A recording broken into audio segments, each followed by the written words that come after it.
मोठ्या प्रमाणात शेतकरी कमेंट्सद्वारे विचारत आहेत की नमो शेतकरीच्या हप्त्याचे काही अपडेट आहे का सांगा. तर ते आपण जाणून घेऊयात.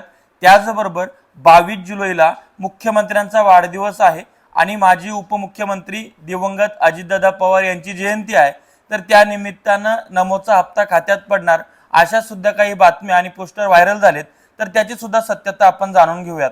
नमस्कार, मी ज्ञानेश्वर खरात पाटील. आता नमो शेतकरीचा जो हप्ता आहे त्याची थोडी वस्तुस्थिती जाणून घ्या.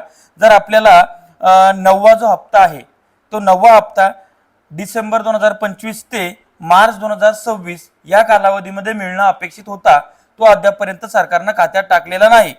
त्यानंतर दुसरा 10वा जो हप्ता आहे तो एप्रिल ते जुलै 2026 दरम्यान शेतकऱ्यांच्या खात्यामध्ये टाकणं गरजेचा होता नमोचा हप्ता, तो सुद्धा टाकलेला नाही. या उलट ज्या योजनेच्या धर्तीवर ही योजना तयार केली ती PM किसान सन्मान निधी योजना, तिचा 23वा हप्ता 20 जून रोजी केंद्र सरकारनं शेतकऱ्यांच्या खात्यामध्ये टाकलेला आहे. म्हणजेच काय, तर केंद्र सरकार सर्व रेग्युलर करत आहे. मात्र महाराष्ट्र राज्यानं एकनाथ शिंदे मुख्यमंत्री असताना ही जी नमो शेतकरी महासन्मान निधी योजना आणली, या योजनेचा हप्ता प्रत्येक वेळेस विलंब होतोय आणि आता तर 2 हप्ते पेंडिंग राहिलेले आहेत.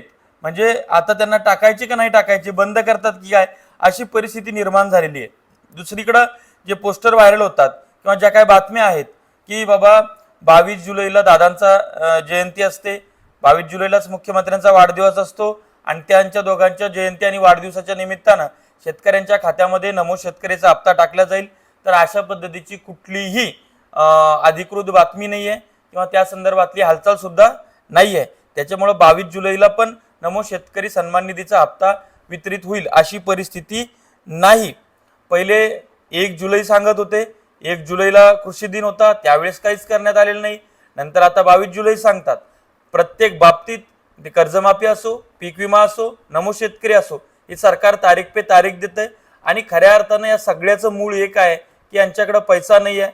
आर्थिक नियोजन यांचं प्रचंड बिघडलेलं आहे. म्हणून यांना आता जयंत पाटलासारखा 10 वेळेस अर्थसंकल्प मांडलेला विरोधी पक्षातला माणूस स्वतःकडे घेऊन त्याला अर्थ खातं देण्याची वेळ यांच्यावर आलेली आहे. दुसरीकडे तुमचे आमदार नपुंसक झालेत, ते बोलायला तयार नाही आहेत, प्रश्न विचारायला तयार नाही आहेत. देशामध्ये काय चाललंय लोकशाहीचं, राज्यामध्ये काय चाललंय लोकशाहीचं हे तुम्ही बघता आहात. राज्य सरकारमध्ये ना विधान परिषदेचा विरोधी पक्ष नेता आहे, ना विधानसभेचा विरोधी पक्ष नेता आहे, ना पुरेसं त्यांच्याकडे संख्याबळ आहे. त्याच्यामुळे सगळी वाट लागलेली आहे. जे नेते विरोधात आहेत त्यांना अनेकांना ED, CBI, income tax, ITR याची भीती वाटते.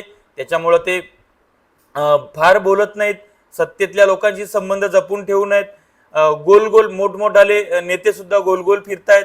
नेमकं कोण कुठे कोणत्या प्लॅटफॉर्मवर खेळतं हेच आपल्याला कळायला तयार नाही आहे. त्यामुळे शेतकरी असो, सामान्य असो, शिक्षक असो, विद्यार्थी असो, सगळ्यांवर अन्याय होतोय. प्रश्न नमो शेतकरीचा आहे तर त्याची काहीच अपडेट सरकारच्या पातळीवरनं नाही. आधी सरकारकडनं मंत्रिमंडळ बैठकीत त्याला मंजुरी मिळते, शासन निर्णय येतो, निधीची तरतूद होते आणि नंतर ते होतं. जेव्हा होईल तेव्हा नक्की पहिली बातमी मी तुमच्यापर्यंत ती घेऊन येईल. पण तुम्ही तुमच्या आमदाराला विचारलं पाहिजेत, तुम्ही आवाज उठवला पाहिजेत.